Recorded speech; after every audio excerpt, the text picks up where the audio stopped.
Hey everyone, once again welcome back to the channel. और आज हम डिस्कस कर रहे हैं प्लेइंग विद नंबर्स चैप्टर, जो कि क्लास 6 का है, चैप्टर नंबर 3।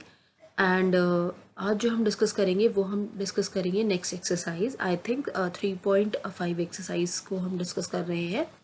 और इससे पहले जितनी भी एक्सरसाइज है 3.1, 2, 3 एंड 4, अगर वो आपने अभी तक नहीं देखी तो वो सारी की सारे आपको वीडियोज़ चैनल की प्लेलिस्ट में मिल जाएगी 6 क्लास की।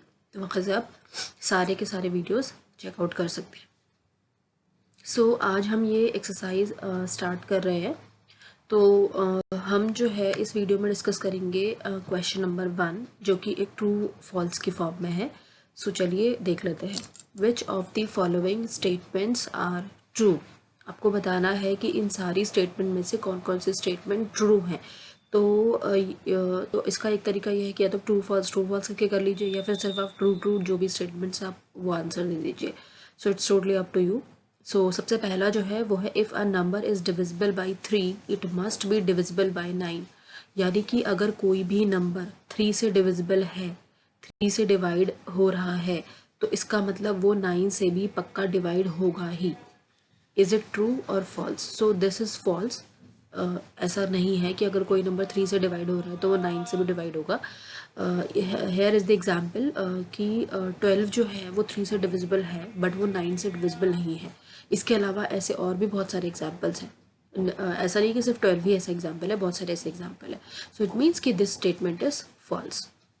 सेकेंड स्टेटमेंट है if a number is divisible by 9 it must be divisible by 3। So same first वाले की तरह ही है कि अगर बस यहाँ पे डिजिट्स चेंज कर दी हैं कि अगर कोई भी नंबर 9 से डिविजिबल है तो इसका मतलब वो 3 से भी डिविजिबल होगा, यानी कि यहाँ इंटरचेंज कर दिया है।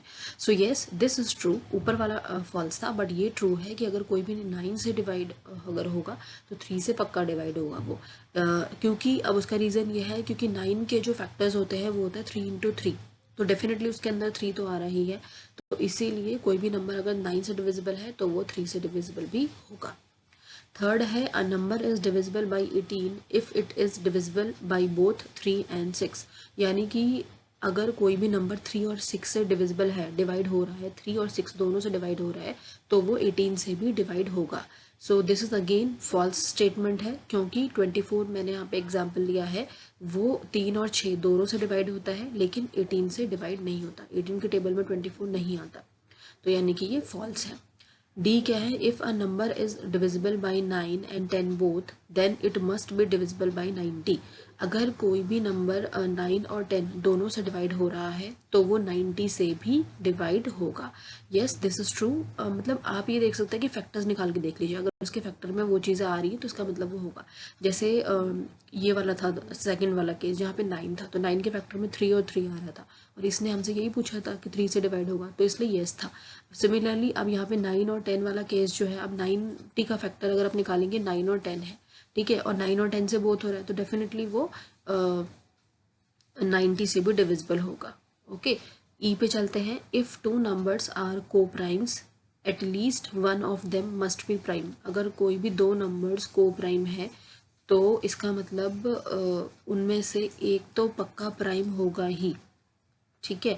So this is again false, क्योंकि 15 एंड 32 जो हैं वो को प्राइम्स है, और ये दोनों के दोनों ऐसे नंबर हैं जो कि प्राइम नहीं है, यानी कि कॉम्पोजिट नंबर है। यहाँ पे ये था ना ई वाले में कि अगर कोई भी दो नंबर को प्राइम है तो इसका मतलब दोनों में से एक नंबर प्राइम होगा, लेकिन यहाँ 15 और 32 दोनों के दोनों ये को प्राइम नंबर है, बट इनमें से देख लीजिए अपना 15 प्राइम नंबर है, ना ही 32 है, क्योंकि दोनों के कुछ ना कुछ फैक्टर्स होते हैं, तो इसीलिए ये कॉम्पोजिट नंबर्स हैं। So this is false.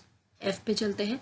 All numbers which are divisible by 4 must also be divisible by 8। सारे के सारे नंबर जो कि 8 से डिवाइड हो रहे हैं तो वो 4 से डिवाइड हो रहे हैं तो 8 से भी डिवाइड होंगे। So this is again false, क्योंकि 20 जो है वो 4 से डिवाइड होता है, बट 8 से डिवाइड नहीं होता। तो मैंने आपको सिर्फ ट्रू फॉल्स नहीं बताया, उसके साथ में एग्जांपल्स भी दिए हैं कि क्यों ऐसा हम लिख रहे हैं। ट्रू लिख रहे हैं तो क्यों लिख रहे हैं, फॉल्स लिख रहे हैं तो क्यों लिख रहे हैं। So I hope it is clear to all. चलिए चलते हैं जी पार्ट पे। All numbers which are divisible by 8 must also be divisible by 4। अब ये सेम इंटरचेंज कर दिया है कि यहाँ पे ये था कि अगर 4 से डिवाइड हो रहा है तो 8 से भी होगा, और यहाँ पे क्या पूछा है इसने कि अगर 8 से डिवाइड हो रहा है तो 4 से भी डिवाइड होगा। तो ये ट्रू होगा क्योंकि जैसे मैंने बताया फैक्टर्स निकाल लीजिए 2 और 4 उसके फैक्टर्स में आ रहे हैं 8 के, तो इसका मतलब ये सच है कि अगर कोई भी नंबर 8 से डिवाइड होगा तो वो 4 से भी डिवाइड पक्का होगा ही। एच पे चलते हैं। If a number exactly divides two number separately it must exactly divide their sum. अगर कोई भी नंबर डिवाइड कर रहा है किसी भी दो नंबर को सेपरेटली, तो इसका मतलब वो उनके सम को भी डिवाइड करेगा। यानी कि कोई भी दो नंबर हैं उनको मैंने सेपरेट कर दिया, ठीक है, डिवाइड कर रहा है, दो नंबर्स को सेपरेट कर रहा है, तो इसका मतलब जो उनको दोनों नंबर को मैं अगर ऐड कर दूंगी तो वो जो भी आएगा ना उसको भी वो डिवाइड करेगा। सो एच वाले पार्ट पे आ जाता है। यस दिस इज ट्रू, क्योंकि जैसे 2 है, 2 डिवाइड जो है वो 4 और 8 को डिवाइड करता है, 4 को भी करता है 8 को भी करता है, और अगर मैं इसका सम करूँ 8 + 4 12, तो 12 को भी ये डिवाइड कर रहा है। तो yes this is true. I part पे चलते हैं। If a number exactly divides the sum of two numbers it must exactly divide two number separately. अब ये अगेन एच और आई जो है वो इंटरचेंज कर दिए हैं, यानी कि अब यहाँ पे बोल दिया है कि अगर वो दो के सम को जो है वो डिवाइड कर रहा है तो जब सेपरेट होगा उनको भी डिवाइड कर रहा है कि नहीं।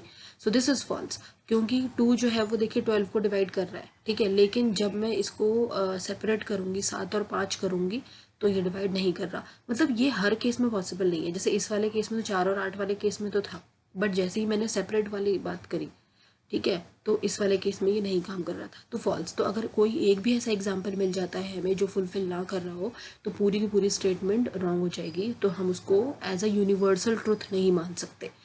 हो सकता है कुछ नंबर्स के लिए पॉसिबल हो, but we can not say that this is true for all the numbers. So that's why I have given all the examples here along with true and false condition. So I hope कि आपको समझ में आया होगा कि क्यों हम true और फॉल्स लिख रहे हैं। आज की इस वीडियो के लिए बस इतना ही। क्वेश्चन नंबर 1 हमने डिस्कस किया है यहाँ पे विथ एग्जांपल्स। आई होप आपको समझ में आया होगा। कोई भी डाउट है, कोई भी स्टिल प्रॉब्लम है, कुछ समझ में नहीं आता, so you can write me on my comment section. और कल हम डिस्कस करेंगे क्वेश्चन नंबर 2 और सेम चैप्टर का, प्लेइंग विद नंबर्स का, चैप्टर नंबर 3। ओके, एंड आप मुझे फॉलो कर सकते हैं Twitter, Instagram and as well as Facebook पे, जिसके सारी डिटेल्स आपको डिस्क्रिप्शन बॉक्स में मिल जाएगी। मिलते हैं अपने नेक्स्ट वीडियो में, यानी कि कल। Till then bye bye.